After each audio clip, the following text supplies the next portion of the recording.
แหนบอยู่คือหมูคือหนูนี่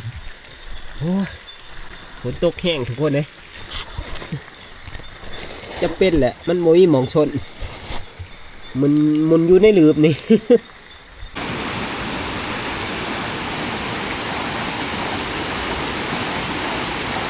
ต่อกัน3 คน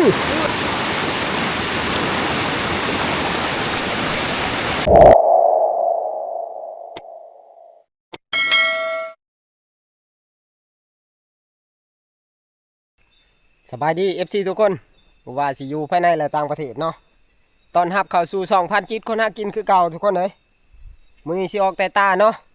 คิดว่าสิมื้ออะไรได้ทุกคนมื้อนี้แต่ว่าทีมงานเฮามาเสริมทัพแล้วก็ขอลุยเบิ่งอีกจักตั้งเนาะเถื่อว่าโศกว่ามันมื้อนี้ก็ออกแต่ตาก็ลุยเดียวมื้อนี้ทีมงานเฮาก็ไปคือกันนั่นแหละพันม่องพันทองแท้แล้วก็แม่ทัพกุ้งก็ไปเนาะมื้อนี้กันในพันเองก็สิข้ามภาคน้ำกระตีนเบื้องนั่นเนาะเพราะว่าเขตนี่ก็ในผ่านไปเบิดแหละก็ยังบ่โศกบ่มานได้มื้อนี้ก็ไปในค่ำคืนเดือนแจ้งคือเก่าทุกคนเลยช่วงนี้มันก็เดือนแจ้งเนาะก็บ่ฮู้ว่าสิโศกสิมานอีหยังหั่นแหละเดือนแจ้งแล้วก็อุปสรรคของเฮาก็คือผ้าคือพ้นนั่นแหละจังเฮาสิไปหอดใส่เนาะบางทีก็พ้นตกก็บ่จักลายสิไปก็สิได้ลบขึ้นทับแหละมื้อนี้ถือว่าไผใบสุดท้ายทุกคนเลยมื้อนี้ไปจนกว่าสิมานหั่นแหละไปเรื่อยๆทุกคนบ่มานก็รอบหน้าบ่มานรอบนี้ก็รอบหน้าทุกคนเลยไปเบิ่งนํกันว่าสิโศกสิมานอีหยังมื้อนี้บ่ผู้หนึงกับผู้หนึงแหละทุกคนเอ้ยในพานเฮากับมาหลายในพานนะผู้และข้ามผากระติ้มเบิ่งนะ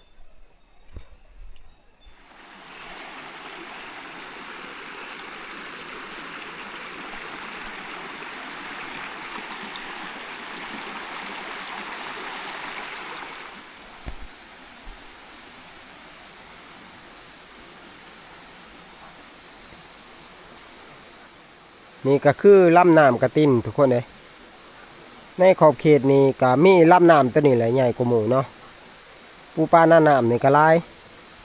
ย่ามแรกนี่สาวาเฮาใส่ม่องใส่ด่างนี่ก็ถือพอสมควรเนาะอยากเทียบเท่ากับลำเซฟบางนวลผู้นแหละแต่ว่าว่างใหญ่มันบ่ค่อยหลายนะทุกคนมาใส่เบ็ดใส่คอนี่ก็ถึกเนาะเห็นเขามาใส่เบ็ดชาวบ้านเพิ่นมาใส่ก็พอได้อยู่ได้กินในลำน้ำตัวนี้แต่ว่าทีมงานเฮานี่ก็บ่ได้คอยลงมาใส่เบ็ดใส่หยังนะมันมีโอกาสในผ่านสิลงมาใส่เบ็ดแถวนี้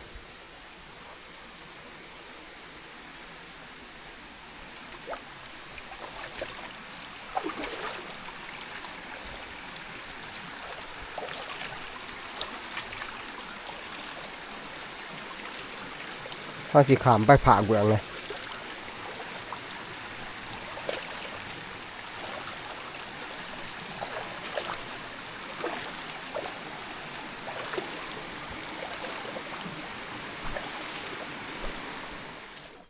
เฮาออกแต่ตามื้อนี้ก็เฮาสินินแต่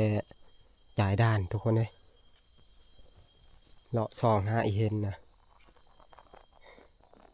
เพราะว่าช่วงนี้ก็มาก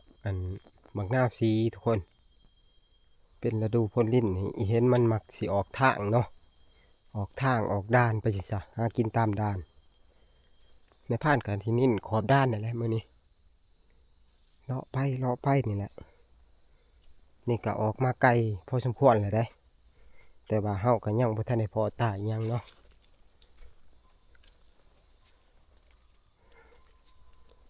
เลาะไปนี่แหละถ้าว่าหอดมองที่เหมาะสมกันในผ่านกะจิขึ้นนั่งผูกอูดักเนาะตีต่างพักผ่อนน้ำพักผ่อนไปในโตทุกคน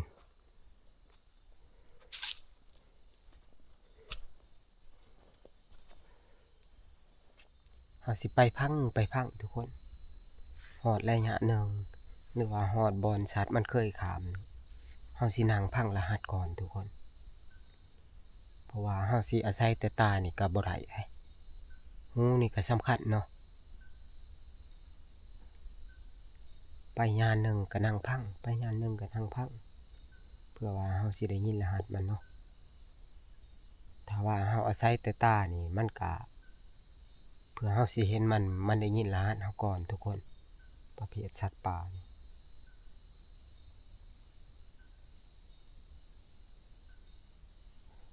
แต่ว่าช่วงนี้ก็บ่อยากปานใดดอกเนาะช่วงมันกินหมักใหม่กินหมักบกบอกินหมักแต่บอประเภทเบอร์นี่สิชงเสียงดังเนาะ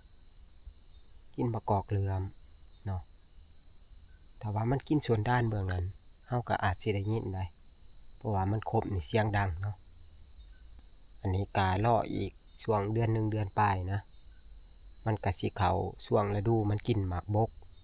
แล้วก็กินหมากแต่ทุกคนกินหน่อไม้เป็นต้นเนาะตอนนี้กาหน่อไม้ก็ยังบ่ทันได้ออกลายอยู่กำลังเริ่มสิโผล่เนาะประเภทหน่อไม้ช่วงนี้ก็เป็นช่วงที่ลำบากสุดๆแหละในการหาเนื้ออันหนึ่งกับประกอบกับผ่าพ้นเฮาเนาะนางพังเป็นยานเลยนะทุกคนไปบ้านนี้ออกลุยต่อทุกคนเลยซ้ำมันเดิกมันเดินแล้วก็สิห้ามองนั่งเนาะห้ามองที่เหมาะสมนั่งที่ต่างพักผ่อนนำ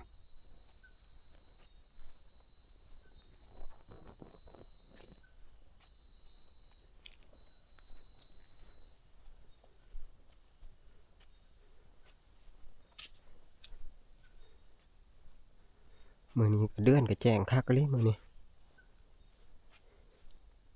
ถ้าแม่นออกกันแม่นช่วงเด็กๆเด้อสัตว์นี่ว่าเดือนมันแจ้งอะไร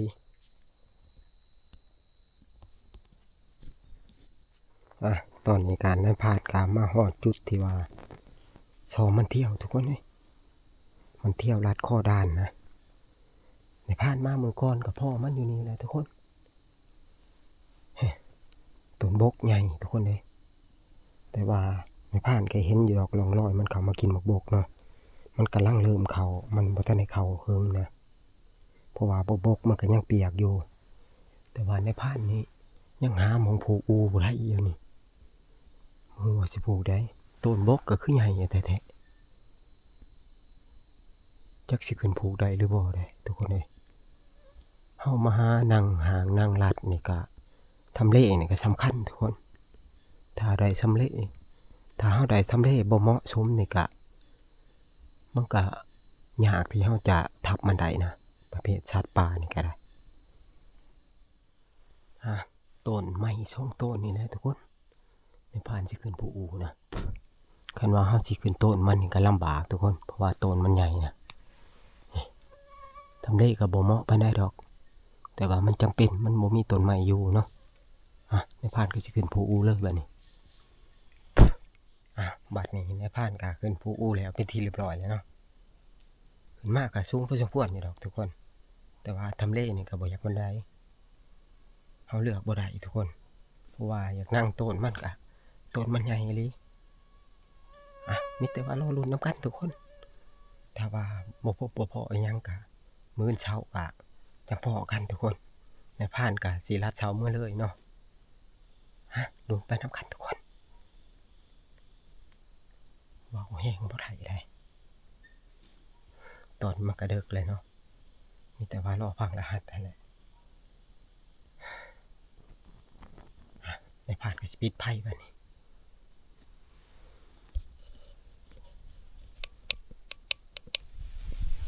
ผ่าพ้นก็เริ่มมาอีกแล้วทุกคนเลยยี่ยะอะไรพวกมึงเห็ดตามใจมึงตามสบายเลยเฮ้ยพวมนั่งในที่เลยผ่าพ้นนี่ก็ได้มิตรวาในผ่านสินั่งล่ออีกจังหน่อยเนาะถ้าว่าตกแห้งนี่ก็สิอยู่บ่ได้เลยทุกคนสิหาทำสดนะตอนนี้ก็ยังยี่ยะอยู่กับลมเอื้ออยู่ในผ่านสิได้ด้วยสีบ่ลงนะถ้าตกบ่แห้งนี่แม่นบ่ลงแท้ๆเนาะสิได้ต้นตัวนี้เพราะว่าเห็นอันหลอกลอยบอกเวอร์นี่กับเขาอยู่แต่ว่าในผ่านกับบ่อยากไปยุ่งแถวมันกินนั่นแหละเพราะว่าอย่ามันได้กินนะมิแต่ว่าสิอยู่ในความสงบอีกเท่านึงนะแต่ว่าพ้นตกแห้งจากสีลงแต่อูเนาะ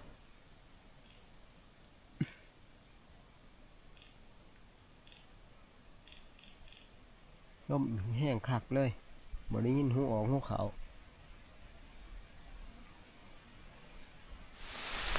เอานำลงแล้วบัดนี้ทุกคนเอ้ยตกแห้งแล้วบัดนี้อยู่บ่ได้ดอกแนวนี่ไอ้ต้นเตอูแล้วบัดนี้คือว่าอูนี่ในผ่านสิปลาไหวคือเก่านะสีบอลงเนาะเพื่อว่าพ้นเอื้อนนี่ในผ่านก็สิขึ้นมานั่งอีกรอบหนึ่งนะมองนี่มันก็เด็ดแน่เนาะมันเด็ดนะมองนี่ในผ่านนาสิได้แต่ว่าพ้นเอื้อนไหวนี่ก็ในผ่านสิขึ้นมานั่งอีกรอบหนึ่งตอนนี้ก็สิลงมาหาส่วนพ้นก่อนทุกคนอยู่บ่ได้เลยโอ้มาแห้งคักพ้นนี่จากพ้นจากลมโอ้ยอยู่บ่ได้แล้วอยู่บ่ได้แล้วทุกคนเอ้ยจักสิมีเหงือบหินพอได้สนหรือบ่ได้ว่าบ่เป็นแหละ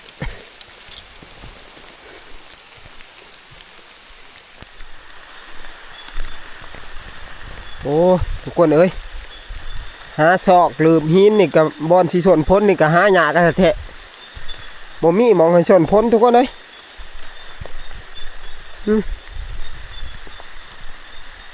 นี่แหละทำไปแป้นี่แหละสิมุดเข้าไปนี่แหละทุกคนเลย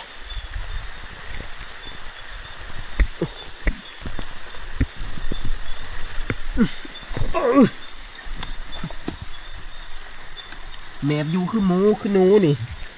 โอ้ฝนตกแห้งทุกคนเลย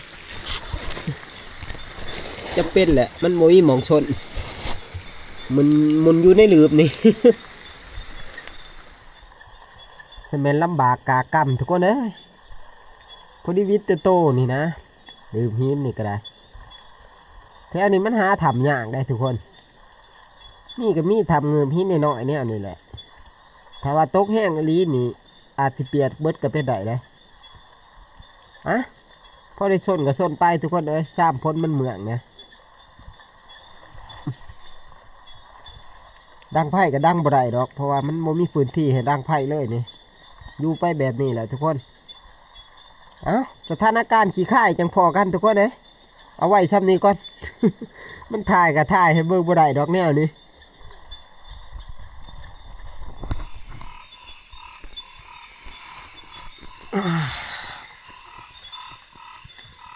ตอนนี้กายังตอนนี้ก็เริ่มยังเมื่องกันแล้วทุกคนเลยพ้นก็ได้จะผ่านกับชิลองออกไปเบิ่งอีกรอบหนึ่งนะลำบากลำบนอะไรทุกคนเอ้ยหาอยู่หากินมาย่ำพ้นนี่เป็นยังไงเมืองคักละบ่ออกไปเบิ่งอีกก่อน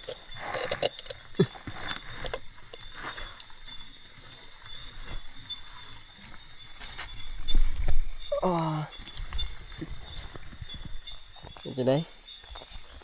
ต้องตกหนีหยะอยู่นี่โอ้ยกลับมาสนหรือคือเก่านี่แหละ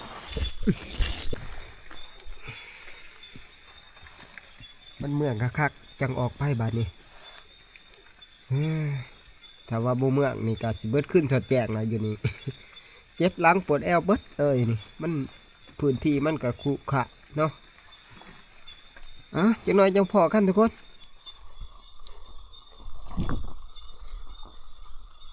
ไปบาดนี้ลุยต่อรอบ2เป็นจะได้ผลเมืองละบาดนี้เป็นจะได้กระลุยละบาดนี้เพราะว่ามือนี้ก็เป็นมือสุดท้ายแหละทุกคนเลยมืออื่นก็สิได้เมื่อแหละครับทีมงานกับมาบ่เฮงเนาะพวกพันทองพันม่องก็ได้มาบ่เฮงเขากับสิเมื่อคือกันมืออื่นเพราะว่าเพิ่นขึ้นมายามกับดักเด้พามาอีกรอบ2กับไปจักรายว่าแหละทุกคนเลยก็สิไปต้นเตอูแล้วกันนอนเลยแหละเพราะว่าตอนนี้มันกะจะเข่าตี2กลัวๆเลยนะ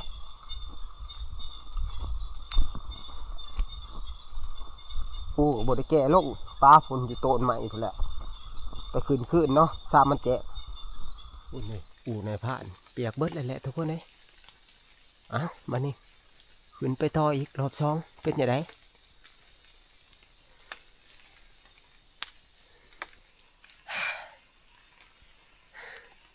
เมื่อยทุกคนเลยบืนต้นใหม่ฝนตกมันมืน บัดนี้มีแต่ว่ารุ่นไปนำกันจนแจ้งบัดนี้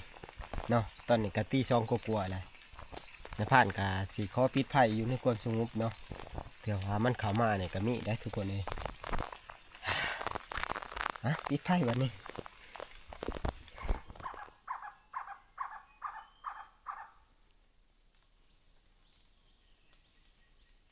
แจ้งหูแจ้งตาแล้วทุกคนเลยสัตว์มันก็บ่เข้าทุกคนเลยข้าแต่ผ่าลงฝนตกนี่แหละเนาะฝนตกก็จนฮอดตี2กว่าๆได้มันบ่เข้าตีบัดนี้มันขอนสิแจ้งแล้วนะคิดว่ามันลอยแล้วได้ทุกคนต้นบกนี่มันก็เข้ากินอยู่เนาะแต่ก็เป็นเส้นทางของบ่เวอร์เที่ยวอีกคิดว่าสิมีลุ้นได้คืนจะเป็นแหละทุกคนเลยในผ่านกับสีลงแต่อูแล้วก็ออกลัดเสาเมื่อเลยทุกคนในผ่านกับมาใกล้พอสมควรแหละเนาะตอนนี้และสิลัดเสาเมื่อเลยไปมันนี่ลงแต่อูกันไปบาทนี้คอยเลาะเมื่อเนี่ยเนาะ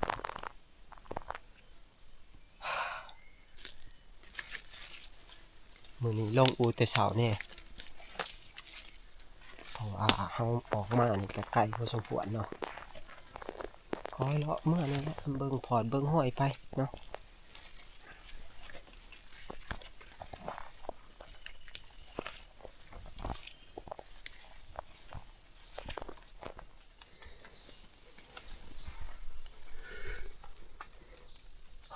ทุกคนเลย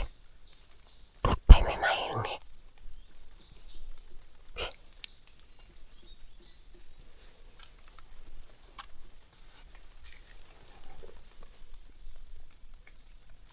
ดุดไปใหม่ๆ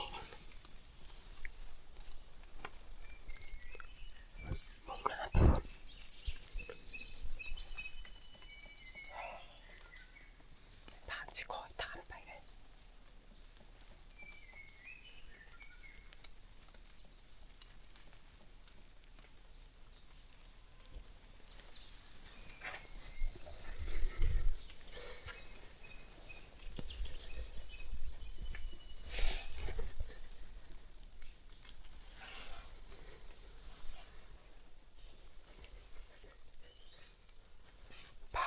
ทุกคน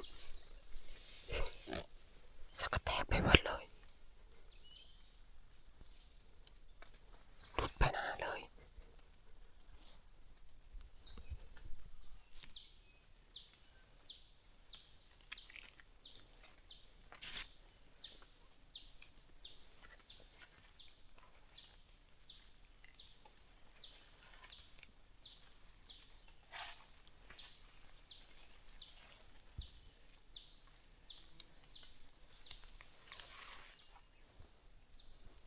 พี่ดูดไปพี่เลย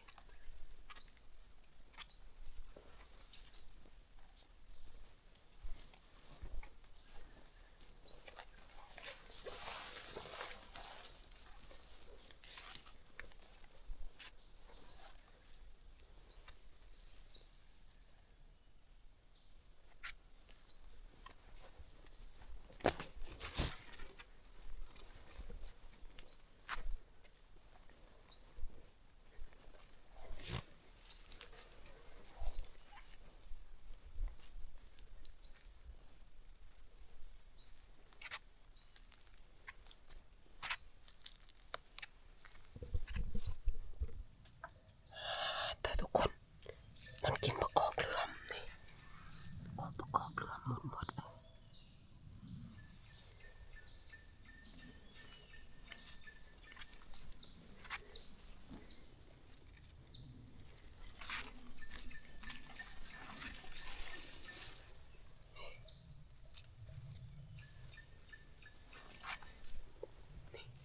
ไป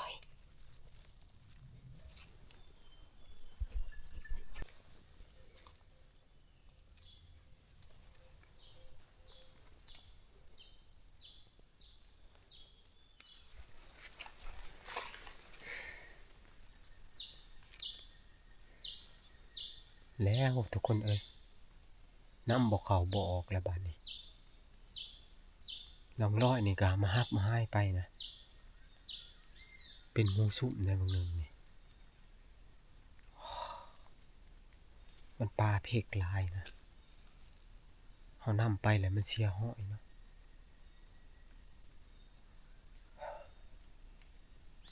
ตอนนี้ก็สวยแล้วได้ทุกคนเลยแต่ว่าท้องฟ้านี่ก็ยังมืดครึ้มอยู่เนาะฝนนี่ก็ตกมาเป็นช่วงเนี่ยยิกยักยิกยักกับเสียงอาด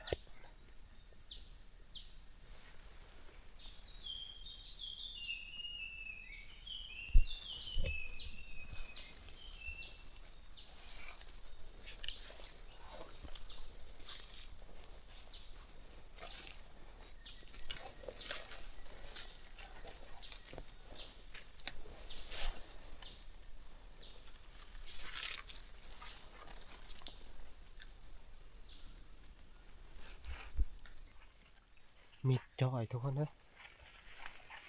มีแต่ว่าเฮาสิคอยเลาะกัดทับอันนี้เนาะคอยเลาะมื้ออันแหละทีมงานเฮานี่ก็บ่ฮู้ว่าสิได้ทับหรือบ่ได้ทับได้แต่ที่แน่ๆก็ได้ยินอยู่เสียงกระบังก็ได้ก็บ่ฮู้ว่าทีมงานเฮาหรือทีมงานอื่นนะผู้คนก็มาหากินก็หลายเนาะได้ยินอยู่เสียงกระบังพู้นแหละทั้งทับเฮาพู้นแหละเฮาสิคอยย่างมื้อเนาะ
มาหม้อเที่ยงเฮาเลย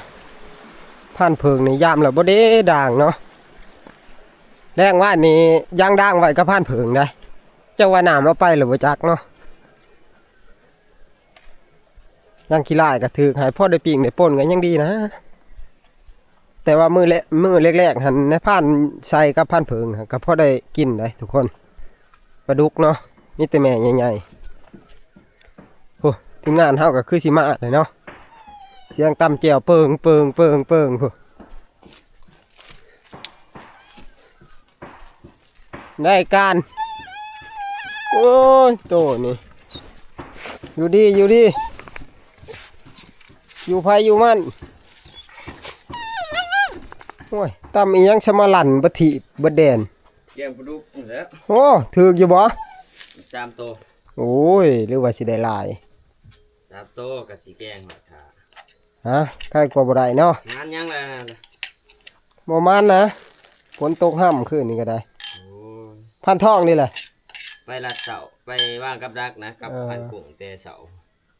พันม่องก็ไปลัดเสาคือกันบ่มีไผพอหยังบ่บ่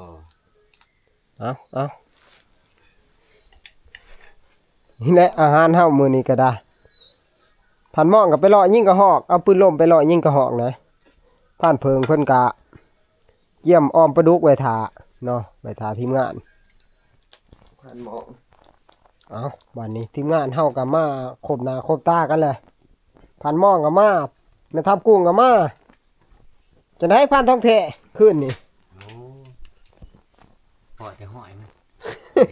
ไปของเสากับพออีกเหมือนเก่าโอ้มันมี2ตัวคอยก็นำบ่ทันบ่เบ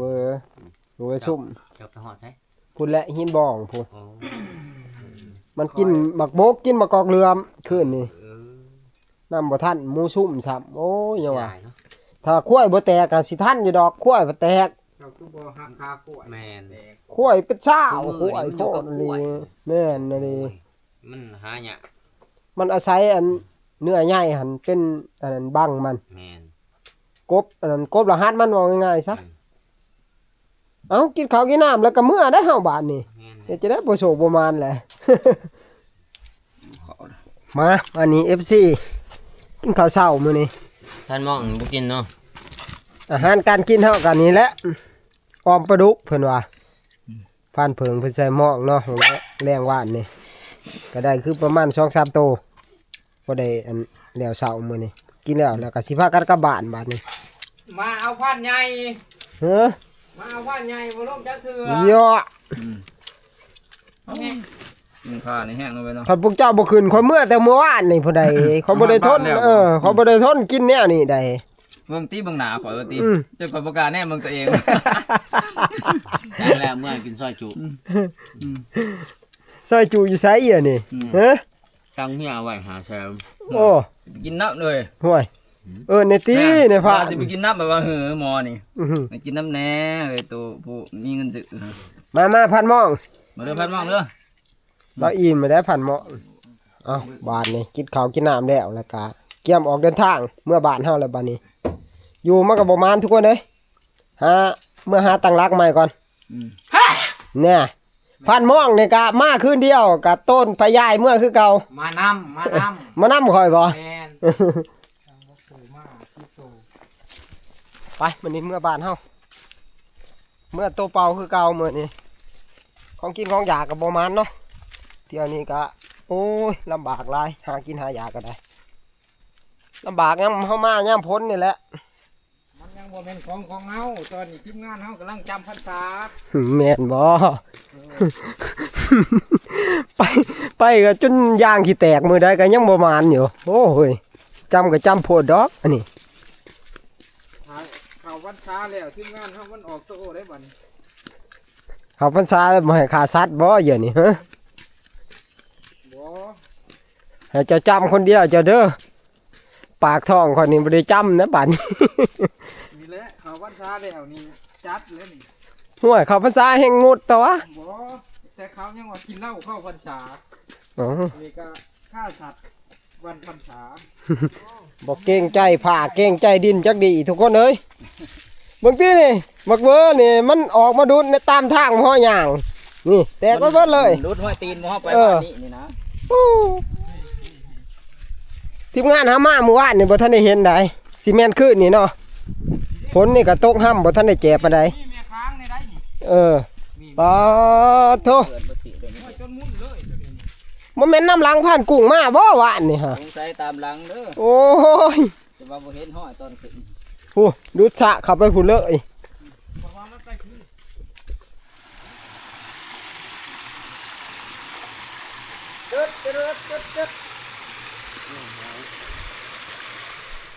โอ้บรรยากาศมื้อนี่ก็บ่เปิดบ่เผยคือเก่าทุกคนเอ้ยครึมไปเบิดเนาะตอนนี้ก็อยากเข้าบ่ายโมงแล้วได้แต่ว่าบ่มีแสงแดดแสงหยังมื้อนี้ฮะจักสิตกค่ำอยู่ไสล่ะฝนมื้อนี้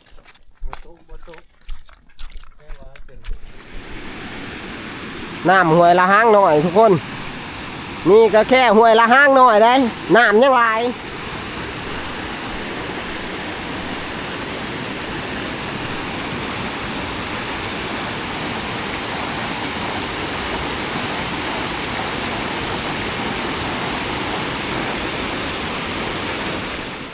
หมักบกแถวนี้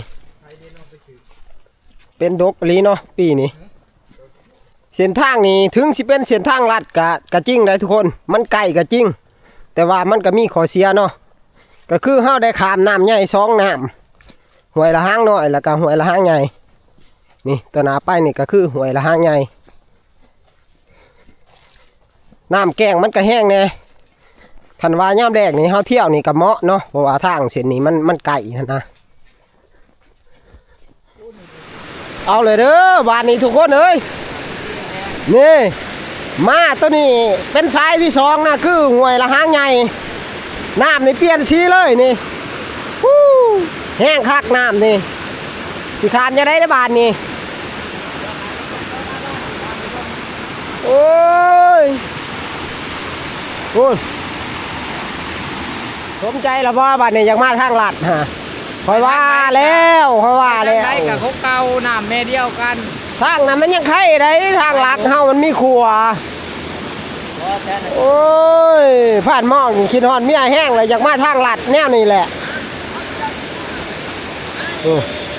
แน่เบิ่งแต่สีหน้ามันก็ต่างแล้วต่อกัน3 คน คือได้หาคือน้ำมันนะ โอ้มันแห้งนะอาหารน่ะมันเลิกอีกอาหารฮะ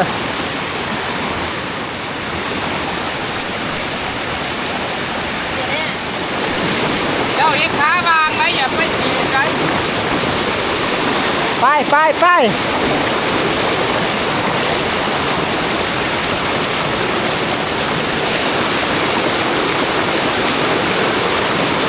แม่กอง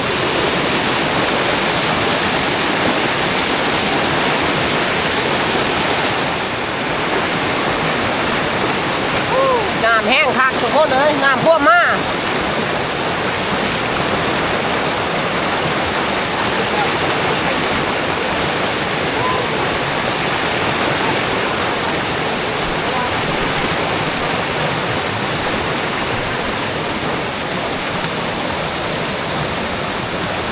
วิทย์แล้วบันนี้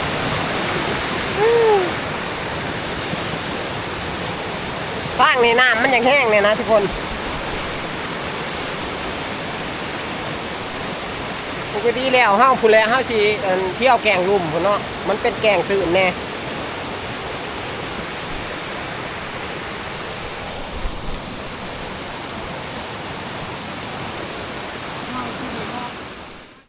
ป่านนี้จังสิหอดลังผู้ทุกคนเลยตอนนี้ก็เวลาจะเข้าบ่าย2 โมงเลยแต่ทีมงานเฮาก็บ่ทันได้กินข้าวเที่ยงดอกลาไปเบิดเลยแต่ละคนก็ได้ย่างก็อยู่บ่ออกเลยนั่งพักผ่อนก่อนแป๊บหนึงทุกคนเลยเฮาจังสิลงนะพักผ่อนเอาแห้งก่อนมันเมื่อยแห้งลอยขาหิวเข่าวนี่แหละ มาแรงแห่งสิลอยเนาะ โอ้ถอดเสื้อเลยบ่พันกุ หัวไอ้หอนเว้ย โทษเลยบ่หาเมียฮะ เป็นดิ่ง ฮะ ฮะ โทษเลยบ่หาเมียมาหับ โอ้บกล้าโทษไปได้มันบ่มาน กันมานสิโทษบอกก็อยู่ เขาบนชอดน้องเนาะ อย่ามัน โอ้ โอ้สะพัดก็ได้เลย มาเฮานี่มาตัวเดียวเด้บักไล่นี่บ่มาทาอยู่เที่ยงหูบักไล่นี่มันหูว่าเฮาสิขึ้นอีกมาแต่ประการจนไหนสิมาปาบักไล่อยู่คนเดียวคือบ่ชวนมาบักอันนี้ก็ได้โอ้ยติดสาวบ่นั่งชมวิวจังหน่อยเนาะจังหน่อยเฮาลงโอ้คอยเมื่อบานเฮามีแต่หมอกพ้นได้ทุกคนเลยน้ำเต็มให้เต็มคันเนาะเพราะว่าช่วงนี้ฝนก็ตกหนักนะตกเลยตกแทบจะคู่วันโอ้ขาวกว้างมีแต่น้ำเอาแหละเด้อบาทนี่พ่อมาหอดลังผู้กับพ้นลงมีดบาทนี่พันเพิงกับพันท่องแท้นี่ลงก่อนแล้วแข่งพ้นลงยังแต่พวกในพานนี่เด้ลงมาส่วนทำสิบูพ้นเลยบ่พันกุ้ง บ่บูได้ เฮ้ย แล้วบาดนี้ บ่ลุยเด้อข่อยในไฟอยากลุยก็ลุยเด้อ รู้แล้วก็อยู่บ่ได้แล้ว เอาวันนี้พ้นกับยุดตกแหละทุกคนเลยนพันเองกับสิขอตัวกลับบ้านเนาะทีมงานก็ลงก่อนเลยมิตรว่าคลิปวิดีโอนี้กันนพันกับสิปิดไว้เพียงเท่านี้เนาะไว้พอกันไหมในคลิปวิดีโอหน้านะสำหรับคลิปนี้กาบ๊ายบายทุกคน